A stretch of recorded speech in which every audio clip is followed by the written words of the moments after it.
Let me introduce Chef Gary Colpits, who's the culinary instructor at Manatee Technical Institute. Hi. Chef Gary, hi. Yes.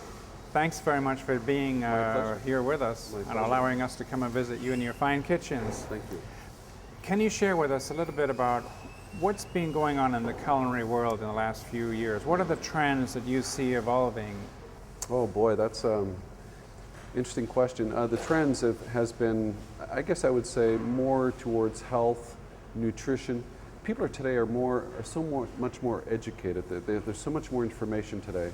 So as a cook, as a chef, as a cook, the challenges that we have is to, I guess, be aware of ingredients and their health benefits, and how we can manipulate those and to make that appealing to the client. But certainly people today are more aware of their health, and so the demands on us are, well, one, we have to put out nutritious food. It has to taste good, has to be well balanced, and also the portion size.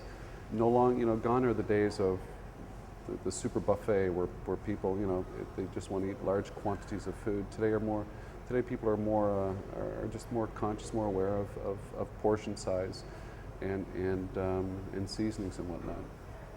Chef Gary, what are some of the challenges involved in being a chef and creating meals, but also organizing and running a kitchen? Wow.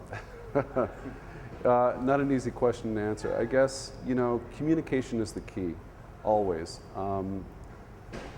It's communicating with all levels of your department, of your kitchen staff, from your pot washers, dishwashers, to your garde-manger, your salad people, to your saucier, your soup, your banquet chef, your restaurant chefs.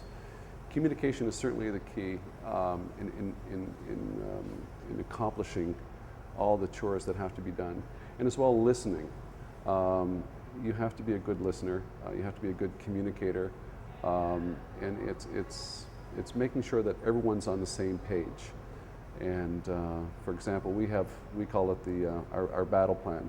We have a briefing in the morning, and we meet with our students, with our culinary staff, and we discuss. We go over each station, and we go over the events, the functions that are happening that particular day or the week, and we just make sure that everyone's on the same page and everyone's communicating, basically, and just overseeing everything. And it's just, you can't manage from the office, obviously. You've got to be involved with the kitchen and your staff. Are there any other challenges and opportunities? As far as, I'm sorry? As far as running a kitchen? As far as, well, you don't know if your people are going to be showing up on time. Are they going to be late? Are they going to be sick? There's always unexpected events that happen. There may be an increase in numbers on that particular event, or a decrease. There's also your purveyor. Is your food order going to get here on time? Different things, equipment, is that working properly? But there are many yeah. Chef Gary, yes. Share with us. We're asking everybody the same question, but Okay. What's been your most embarrassing moment? Oh my gosh, I've got more than a couple. But, I guess one that stands out in my mind is when I was apprenticing years ago, young apprentice, and I was working for a Japanese chef at a resort, and he was very intense. And this particular event, it was a golf classic that we were hosting. We had thousands of people, and my responsibility was to transport crème caramelos, which is a baked custard, trays of these things, and we had hundreds of these.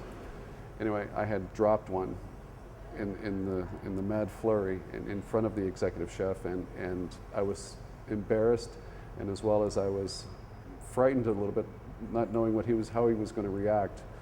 But I guess that's one of my embarrassing moments, was my spill in front of the executive chef at that moment because of the event and whatnot. So, but everyone laughed, and it was a good time, and that was the butt end of the joke for the remainder of my externship. Anyway, you got to have fun. You got to have an open mind, and you chalk it up as experience, and you move forward.